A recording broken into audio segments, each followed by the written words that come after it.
In this video, you will see Kelly and Maria trying to compute the derivative of this function. As they work, consider the obstacles they encounter and think about how you might solve the problem. Okay.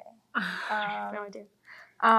What are you thinking? Maybe we could just take the derivative of the top and take the derivative of the bottom. Sure.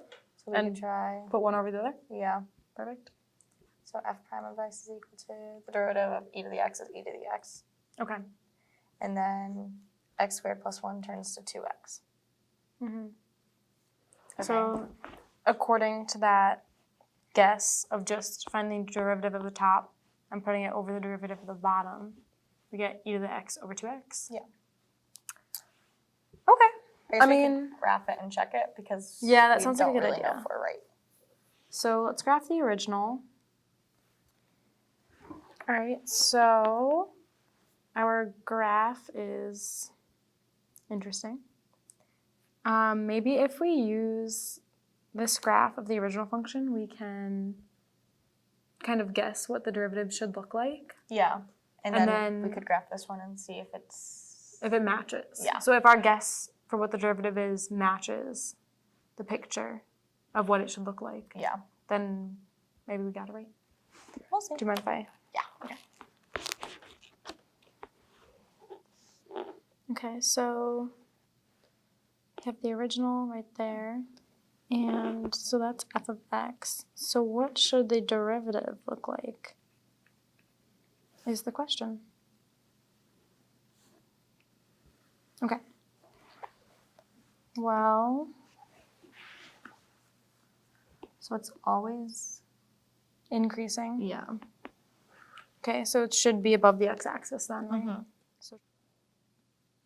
So if it's 0, it doesn't have to touch the x-axis? It looks like it kind of plateaus. So it's still positive, but it looks like it's really... Oh, wait, so let me redraw that.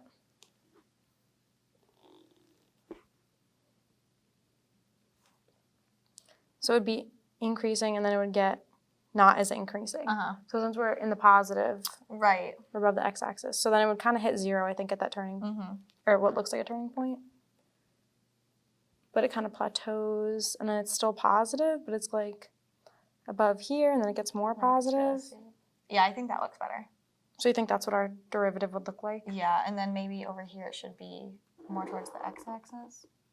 Oh yeah, you're right. Like kind of that asymptote. There's a 0 slope, right? Yeah. So kind of like that. Okay. Okay. So if we graph our guess, e to the x over 2x, do we get a picture that looks like our picture? Oh.